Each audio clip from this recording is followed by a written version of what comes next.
comment comprendre vos rêves avec la technique périphérique. Alors vous voyez ici sur le côté droit, dans cette zone-là, vous voyez apparaître ici une photo qui pourrait parfaitement être, et j'ai pris cet exemple, une scène d'un rêve. Alors regardez bien ceci parce que ce que je vais vous apprendre là peut vous permettre, et sans doute ce sera le cas, vous permettre d'apprendre à comprendre vos rêves. Si on s'en tient à une théorie une méthode un peu empirique, on aurait dit voilà, vous rêvez, et là en l'occurrence le rêve représente un peintre, un monsieur qui peint sur une toile dehors. Bon. Alors la méthode empirique aurait été bien évidemment je dirais, de suivre l'idée de qu'est-ce que veut dire peindre. Et peut-être auriez-vous été chercher dans un livre un dictionnaire des rêves, un dictionnaire des songes, pour essayer de trouver la solution. Et puis finalement, vous auriez peut-être obtenu plusieurs explications si vous preniez plusieurs livres qui vous auraient dit que la peinture était liée au fait de dessiner votre vie, un retour sur le passé, un miroir sur votre conscience. Un psychanalyste aurait dit c'est le miroir de votre inconscient, etc., etc. Il y aurait eu multiples explications. Alors on sait aujourd'hui que ça n'est pas comme cela qu'on peut arriver à comprendre le rêve. Le principe, c'est que la technique périphérique est complètement différente dans le principe, dans la méthodologie.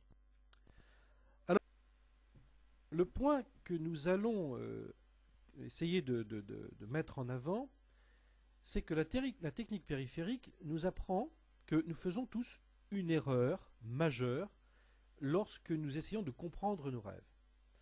C'est le fait de focaliser. Pourquoi? Parce que quand on nous a appris, mais ça c'est le principe, on regarde la télévision, on regarde un film au cinéma, on regarde une image, une publicité, il y a quelque chose qui nous focalise au centre. En tout cas, si ce n'est pas au centre, il y a en tout cas un élément qui est central. Et pendant de nombreuses années, pendant très longtemps, on a pensé que le rêve, si on voulait le comprendre, il fallait se focaliser sur ce qu'on pourrait imaginer être la scène centrale. Eh bien, c'est pas du tout comme ça que ça marche. En fait, le rêve vous attire votre attention sur un élément central, certes, mais ça c'est uniquement une approche et un intérêt, je dirais, intellectuel. Mais en réalité, le rêve, dans son explication la plus profonde, enfin en tout cas ce qui vous concerne vraiment, n'est pas dans l'accroche centrale, mais dans ce qui se produit autour, c'est-à-dire ce qui n'est pas vraiment exprimé dans la photo comme étant fondamental. Donc, retenez bien ceci. Lorsque vous avez un rêve, je ne parle pas d'un rêve qui serait véritablement très directif, qui vous dirait attention, ceci peut arriver. Bon, je ne dis pas cela. Mais dans la majorité des rêves, pour les comprendre, il ne faut pas se laisser attirer par le centre de l'histoire. Là, en l'occurrence, dans l'image qui pourrait être le rêve, c'est l'homme est en train de peindre. Donc, ce qu'il faut faire, c'est avoir une vision périphérique. Et donc, qu'est-ce qu'on entend par vision périphérique? Votre rêve a construit une histoire autour de ce peintre, par exemple. Eh bien, regardez bien autour, ce qui compte, autour et en profondeur. Regardez par exemple ici le vert. Ici, bien évidemment, le vert est mis en avant, puisque d'ailleurs c'est une peinture, avec le vert qui se trouve ici. Donc là, on a déjà un aspect intéressant.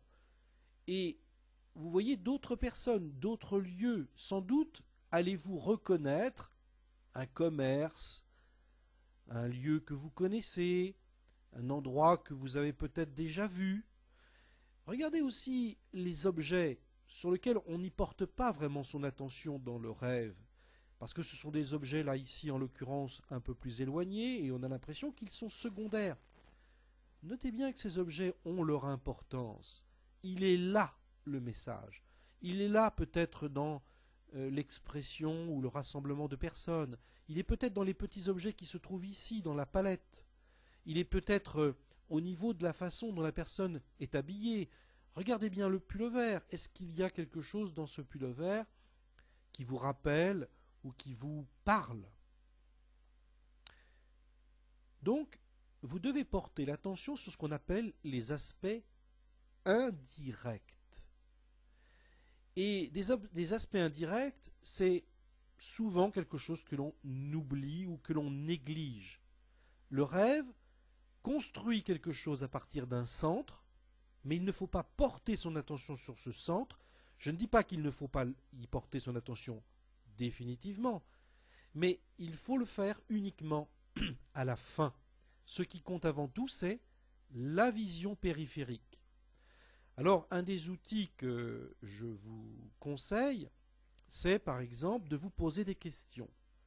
Regardez par exemple de vous poser des questions sur le contexte. Dans quel état d'esprit étiez-vous sur le plan par exemple émotionnel au moment où vous avez rêvé cela? Voilà une phase indirecte. Est-ce que j'étais serein, anxieux, interrogatif? Il faut bien évidemment apporter son état d'esprit sur aussi les points communs. Alors là, on en a vu un, c'est le vert. Mais il pourrait y en avoir d'autres, bien évidemment. Et puis, je répète, sur les aspects indirects. La personne qui est ici, par exemple, est une vision périphérique, un aspect indirect qui peut peut-être être beaucoup plus parlant, ne serait-ce ici que ce poteau, etc. Donc, retenez bien cette base. La compréhension n'est pas dans la partie centrale, mais dans la périphérie, dans ce qui n'est pas exprimé de façon directe. À partir de là, vous aurez des vrais outils pour mieux comprendre vos rêves. Vous ne considérerez plus le rêve comme étant, par le point central de l'histoire, ce qui vous interroge, vous préoccupe. Ça peut être parfaitement l'image de quelque chose qui peut vous faire peur. Eh bien, le rêve va utiliser une image, par exemple, je ne sais pas, moi, je ne sais pas, peut-être, ça peut être un serpent. Alors vous allez vous focaliser sur l'idée du serpent, essayer de chercher des explications, alors qu'en fait, posez-vous la question, dans quel contexte était cette image ou ce rêve de serpent? Est-ce qu'il était sur un objet que je connais? Est-ce qu'il était dans un lieu que je découvre pour la première fois ou qu'au contraire j'ai déjà été, que je connais aussi? Est-ce qu'il y avait une autre personne, etc., etc. Le rêve utilise un point focal pour que vous puissiez, à partir de cette histoire, trouver l'explication dans la partie indirecte. C'est là que l'inconscient, on voit que l'inconscient ne fonctionne pas de la même manière que le conscient. Le conscient focalise, l'inconscient, lui, est plutôt en forme périphérique. Voilà. J'espère que cette explication vous aura permis de trouver un moyen de comprendre vos rêves et par la technique périphérique de faire véritablement des grands progrès. Merci de votre attention. Bonne journée.